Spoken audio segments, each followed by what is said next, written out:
Hey, I'm Naomi and welcome to Nerf This, your weekly one-stop roundup of the Korean Tier 2 Overwatch scene. We were finally blessed with the games that were promised in Week 2, as Week 6 saw a clash of the titans with the top two teams of each group battling it out for seeding. It was a night of stellar plays, so let's take a look back at this week's games and the final standings heading into the Interleague. Before the big derby day was our Day 1 matches, first up between WGS and Starlight.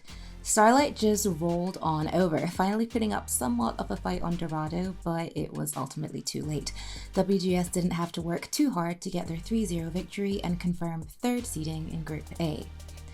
It was a similar fare in Group B, with Runaway taking on Team Diamond. Runaway shut Diamond out on Lijiang, prevented them from taking point C on King's Row, and full held them on Dorado, earning their third place seed with a quick 3-0.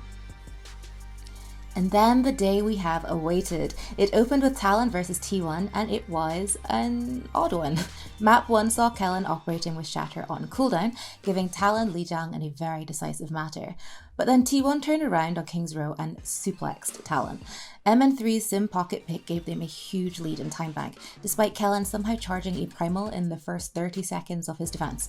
T1's dive ran all over Talon, but halftime saw Talon reawaken, headed by Kellen just activating, totally dumpstering T1 for the next two maps like King's Row never happened, and giving them a 3-1 victory.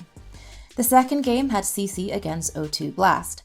O2 came out of the gate super strong, with Proper putting on a DPS masterclass on Lijiang.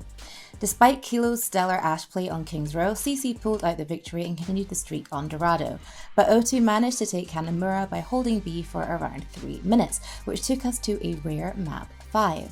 CC clearly took the lessons they learned from the control loss on Lijiang and came out dominant. Proper and Kilo did help with some panic picks on Sanctum, Innovation let loose, and ultimately CC kept strong while O2 faltered, giving CC a 3-2 win. So here we are at the end of the group stage regular season, with Team CC and Talon sitting with first seed. O2 and T1 are in second, WGS and Runaway in third, and BM and Diamond in fourth. As confirmed last week, we say goodbye to Starlight and Gen G. The Interleague is up next, starting on Monday with WGS and Runaway and an elimination match between BM and Diamond. The results of next week's games will determine the ladder placements for the playoffs in May. Team CC may have come up on top of their group, but it was not all good news for them this week, as it was announced that they let go of head coach Nohill.